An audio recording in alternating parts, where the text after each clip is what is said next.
Et c'est l'heure de notre invité du Grand Journal. Les chefs de la diplomatie française et allemande ont plaidé pour une transition pacifique et inclusive en Syrie, où ils ont rencontré vendredi le nouveau dirigeant Ahmad al-Chareh, une visite qui intervient au moment où des responsables de nombreux pays arabes ou occidentaux se précipitent donc à Damas au lendemain de la chute de Bachar al-Assad, rompant l'isolement imposé depuis 2011 à la Syrie.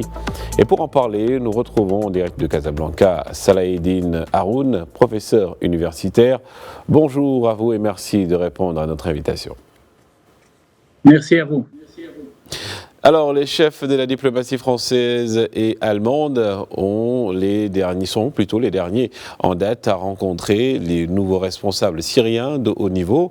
Que peut-on d'abord retenir de la visite de ces deux responsables européens ? Et ces deux responsables européens sont venus au nom de l'Union européenne pour prendre contact avec le nouveau régime et savoir dans quelle direction il va, surtout que la tendance islamique est bien prédominante et les Européens préfèrent quand même la modération, surtout vu la composition de la population syrienne, où il y a quand même des minorités chrétiennes, alaouites et autres. Et donc, ils veulent savoir que ça va être, ce nouveau régime va regrouper toutes les communautés syriennes. Et aussi pour savoir dans quelle direction ce régime va aller, que ce soit sur le plan politique. Et bien sûr, les Européens espèrent que les Russes quittent la Syrie. Donc, aussi, ils préfèrent que ces tendances, la tendance de ce régime ne soit pas extrémiste, surtout que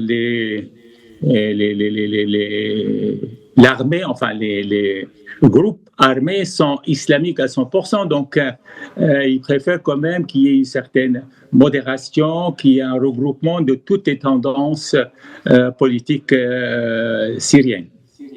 Et dans cette optique, la France et l'Allemagne déclarent vouloir favoriser une transition pacifique et exigeante au service des Syriens et pour la stabilité régionale, disent-ils.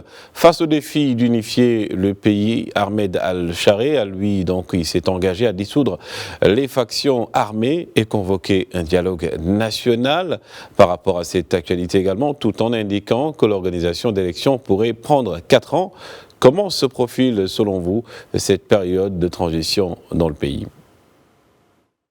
Oui, effectivement, il va y avoir un changement total. D'abord, l'armée, l'ancienne armée qui était inféodée au régime précédent a été dissoute et ces groupes islamiques vont être la colonne vertébrale de la nouvelle armée. Et ça va prendre beaucoup de temps. Pourquoi ? Parce que il y a eu un changement politique total, un changement démographique total en Syrie. Il y a eu un déplacement du tiers de la population, que ce soit vers le nord, vers l'étranger. En Turquie, il y a 3-4 millions de Syriens. Au Liban, plus d'1 million de Syriens. En Jordanie, un peu moins d'1 million de Syriens. Même en Allemagne, il y a 1 million de Syriens. Donc, cette transition va prendre beaucoup de temps, surtout que la structure d'accueil n'existe pas. Il y a des centaines de milliers de maisons qui sont détruites.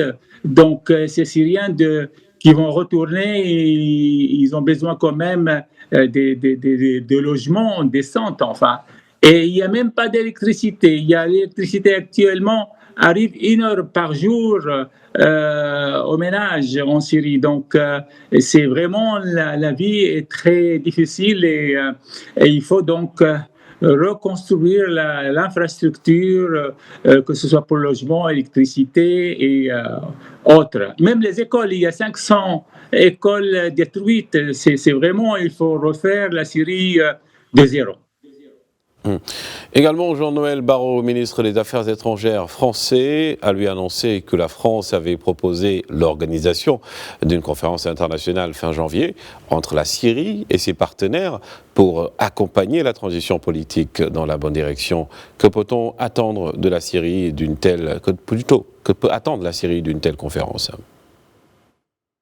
De toute façon, il doit y avoir, ce serait une conférence d'aide beaucoup plus que d'établissement d'un nouveau régime. Le nouveau régime doit être établi par les Syriens à travers des rencontres, enfin de tous les groupes syriens. Mais cette conférence qui va prendre un peu plus d'un mois, je crois. Ce ne serait pas facile de le faire aussitôt. Cette conférence est essentiellement pour trouver les moyens de financer la reconstruction de la Syrie et ça va prendre beaucoup d'argent et beaucoup de temps. Ce ne serait pas demain, surtout comme je vous ai dit, il n'y a pas d'électricité, il n'y a pas l'infrastructure est dans un état lamentable, logement surtout. C'est Syriens qui vont revenir de l'étranger. Où est-ce qu'ils vont habiter? Il n'y a pas, leur logement a été détruit. C'est vraiment la situation est très très difficile. Il y a même l'aéroport ne marche pas. L'aéroport de Damas ne marchait pas. J'espère que ça va commencer à démarrer prochainement. Mais vraiment, l'infrastructure est à refaire et ça va prendre beaucoup de temps, beaucoup d'années. Que ce soit l'infrastructure ou pour le retour des gens, de ces millions de Syriens de l'étranger vers leur pays, leur ville d'origine. Et Ahmad al-Sharai réclame, lui, une levée des sanctions internationales imposées au pouvoir de Bachar al-Assad après la répression dans le sang, dans le soulèvement populaire en 2011. Peut-on envisager une levée de ces sanctions dans les brefs délais? Je crois que ça prend un peu de temps. D'ailleurs, ils l'ont dit, la levée des sanctions serait progressive au vu des faits, de l'évolution de la situation en Syrie.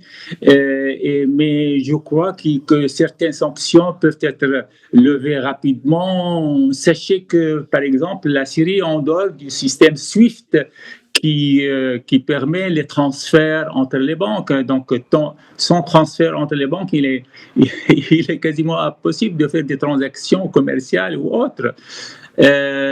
Donc, ça va prendre du temps et ce serait à la lumière de l'évolution de la situation sur le terrain. D'ailleurs, ils l'ont bien dit.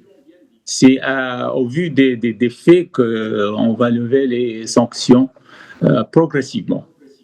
Et selon plusieurs experts, les coûts de la reconstruction de la Syrie sont actuellement estimés entre 200 et 300 milliards de dollars.